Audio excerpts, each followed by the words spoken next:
I want to talk just a couple other sweeteners kind of in line also with allulose. Like if you had to sort of rank them, I'm kind of writing them down. We've got sucralose, we've got aspartame, we've got...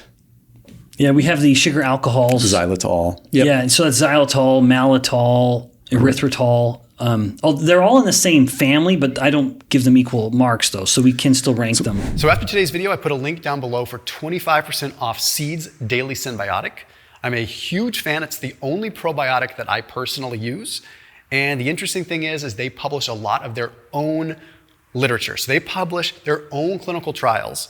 And sometimes it doesn't work in their favor, but they publish it anyway because they are honest. And that's what I appreciate about them.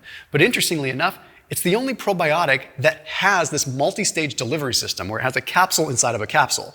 So when you think about probiotics, it's easy to think supplement company sham. But the reality is there is not a whole lot more in the world of supplements that is more vetted out than probiotic usage. The problem is most are destroyed in the gut. So that's what I like about Seed is they put their money where their mouth is with their technology, with their clinical trials, and also just with overall customer service and quality products. So that link is down below for 25% off Seed's Daily Synbiotic. So I do want to just double click on erythritol for just a second. Just how is erythritol processed? It's mostly urinated out, right? Like, is that as far as I know? Yeah, and I don't know. So not all of the sugar alcohols have the same.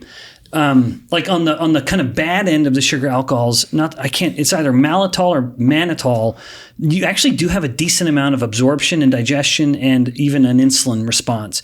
And then you have xylitol, which is substantially better. Then you have erythritol, which appears to have no response whatsoever. Yeah, but I think on average, not just the sugar alcohols, but even allulose, a lot of it occupies that urinary excretion pathway. So that's a main mechanism of exit for a lot of them, if it even gets absorbed at all. One of the problems with some of the sugar alcohols is that they don't even leave the gut.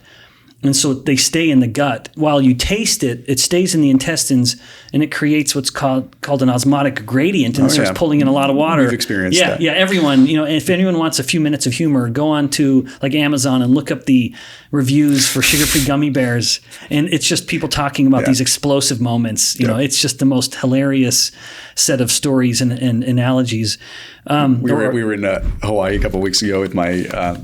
I'm just going to say a family member because you don't want to embarrass him. I've had him. He's dropped like 70 pounds doing low carb. And anyway, so it's like and to his credit, like he still likes his sweet things. So he makes good choices with a sugar-free chocolate here and there. And he found the Hershey's sugar-free chocolate, and he showed him. He was really excited to show me. He's like, "This is the one that actually tastes like Hershey's. It actually tastes like Hershey's." And he's, I'm like, "Oh, cool." And I looked at the back, and I'm like, "Oh, maltitol." I'm like, "All right." Yeah. And we were about to go on a dinner cruise, on a boat, and he didn't have a bunch of them, but he had a few of them, and he went on there. And I remember him sitting there just being like, "Oh, my stomach's a little lit." And you could anticipate the Pompeo about to erupt. Well, he had said to me, he asked if I wanted one, and that's when I looked at him like, "No, I'm going to pass." He's like, "Oh, they're really good. They're really good." I'm like, "I'm sure they are." Didn't want to rain on his parade, but that's you see that, and you're like, okay, so that's what it is essentially. And if you've ever gone all the way with maltitol to the point where you've experienced the exit. It's explosive. It's horrible. Yeah. So that I put those ones really, really far down. Even though metabolically, because it literally just passes right through the body, you could make the case that it is the most inert. Yeah, but that comes at a hell of a socially expensive, awkward moment, where you can't go out with friends and be in polite society if you've consumed that because you don't know what's going to happen.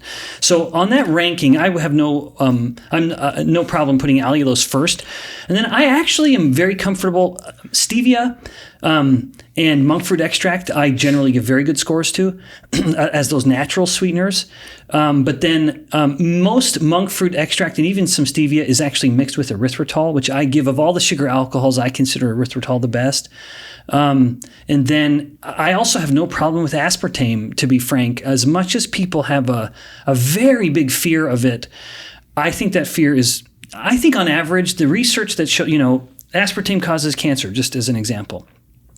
Yeah, but that's when you give a rodent model that is genetically inclined to develop cancer the equivalent of 28 cans of a caffeinated soda a day.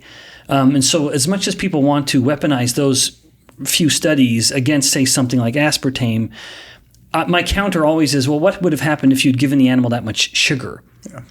Not only would they have gotten cancer, but they would have also become obese and diabetic and everything else.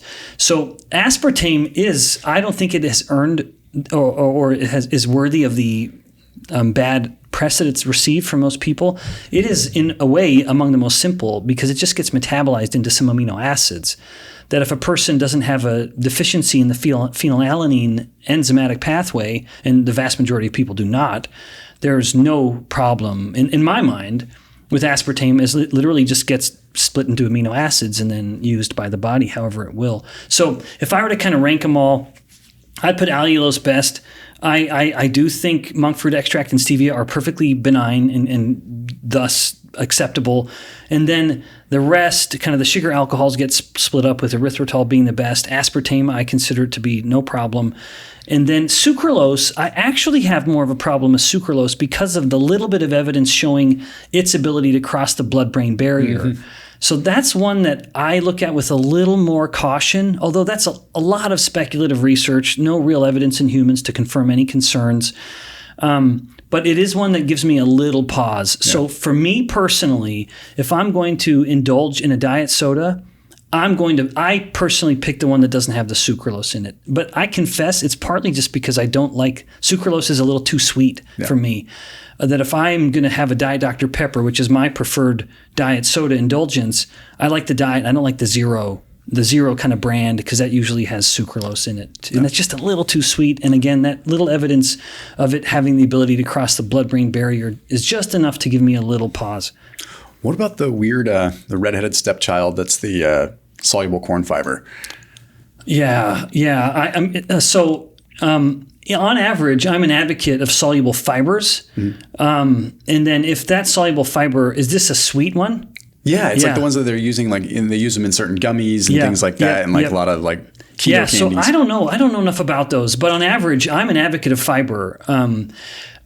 If you're eating carbs, I'm an advocate of fiber.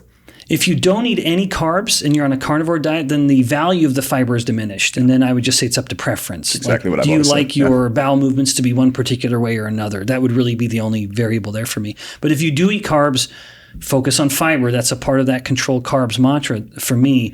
So yeah, I mean, if there are these kind of novel, maybe kind of like inulin-like fibers that have a sweet taste as they go down, that to me would be a pretty winning combination. Yeah, you see in the like fructooligosaccharides and all these different ones, which, I mean, they will definitely bloat you. But I've also noticed with those that just like any fiber, you build up, you get used to them. Yep, it's like if you haven't had like a, fructooligosaccharides or, something type gummy and you have two of them, you're like, oh my gosh, I could never eat those again. I'm like distended, but you eat them for a week and then you're like, all right, this is real. You learned, you kind of metabolize it or digest it better. Yeah. But also just to bring it back to the earlier topic, these soluble fibers are really powerful stimulants for GLP-1. Exactly. Yeah. And so even coming back to this most obsessed over hormone and focus of these weight loss drugs, I am an advocate. I mean, the GLP-1 research has been fascinating. And as I mentioned, I've really kept my finger on the pulse of them, in part because my dissertation, my PhD lab, was one of the first funded labs by Johnson & Johnson to study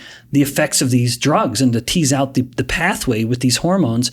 So I've been fascinated by them and long appreciated GLP-1 as something that it is in our best interest to take advantage of, to leverage. And can we manipulate our diet in such a way that it's still very edible and enjoyable, but we get a little more GLP-1? Then I think that's going to be something that works in our favor.